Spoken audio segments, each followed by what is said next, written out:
Hola, soy Daniel Fermani, esto es Ónfalos, el centro del mundo.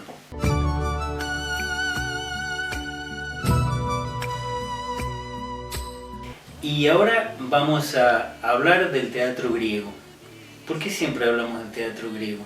Claro, porque el teatro como nosotros lo conocemos nació en Grecia, hace 2500 años, o 2600, si nos ponemos a pensar que desde el siglo, aproximadamente el siglo VI antes de Cristo, ya había importantes manifestaciones de teatro en Grecia.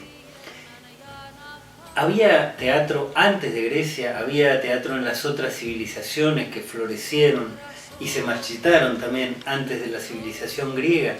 Por supuesto que sí. Por supuesto que había manifestaciones teatrales, que los egipcios tenían importantes representaciones y seguramente también los babilonios, los asirios y quién sabe los sumerios.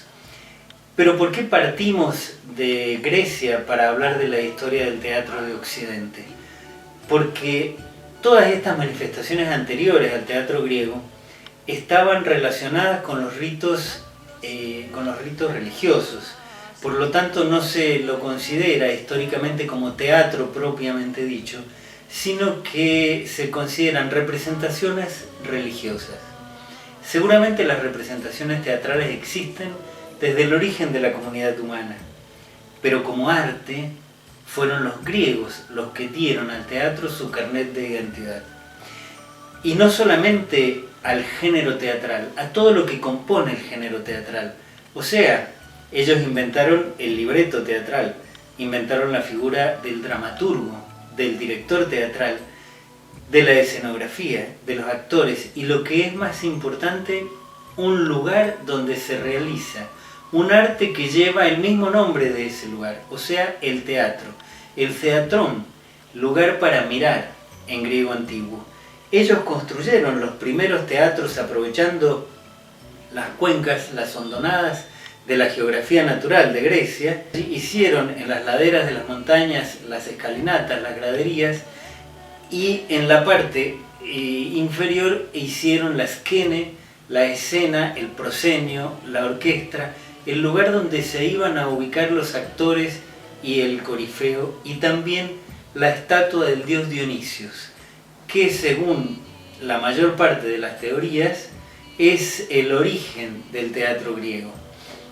Hay dos teorías sobre el origen de este teatro. Una es justamente los ritos dionisíacos y otra es las ceremonias que se harían en honor de los muertos, en las cuales probablemente se hacían representaciones muy breves de escenas heroicas, escenas memorables de la vida de los héroes, de los personajes ilustres. Sin embargo, la teoría que tiene más adeptos es la teoría de las procesiones en honor al dios Dionisios.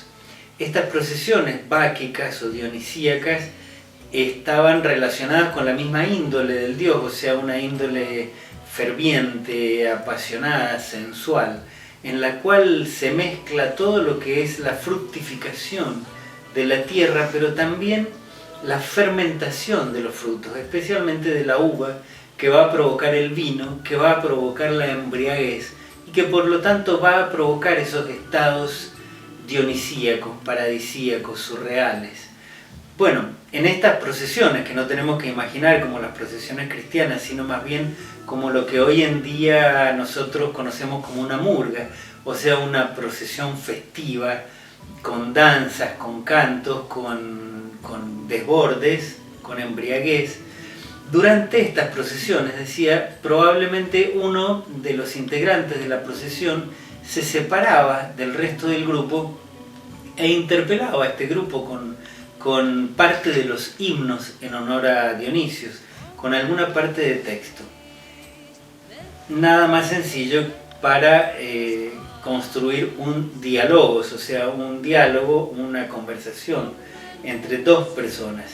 Y allí está la parte de la procesión que muy probablemente es la que después se va a convertir en el coro del teatro griego, un grupo de personas que recitan un texto, muy probablemente cantándolo y bailándolo, de allí va a venir la coreografía, y el que interpela, el que habla, que va a ser el protagonista, o sea, el primer actor, es el que va a estar sobre el escenario y el que paulatinamente, a medida que se desarrolle el teatro, se va a ir convirtiendo cada vez más en el personaje más importante y en el que va a llevar adelante la trama de la obra.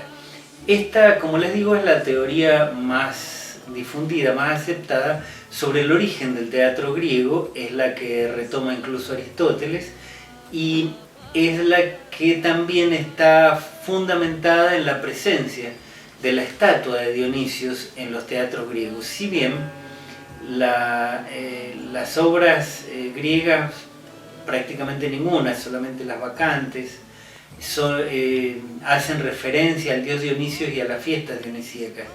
Pero tenemos que tener en cuenta que las representaciones teatrales en Grecia, que se realizaban 2 veces al año, se llamaban grandes dionisíacas. Efectivamente se realizan en las épocas de siembra y de cosecha, o sea, épocas que están controladas por una divinidad que regula y que genera la fertilidad de la tierra y de los frutos de la tierra y todo lo que eso va a provocar en la sociedad y en el hombre. Bueno, recuerden que este es Ónfalos, el centro del mundo. Soy Daniel Fermani y estamos en Hablemos de Teatro Griego.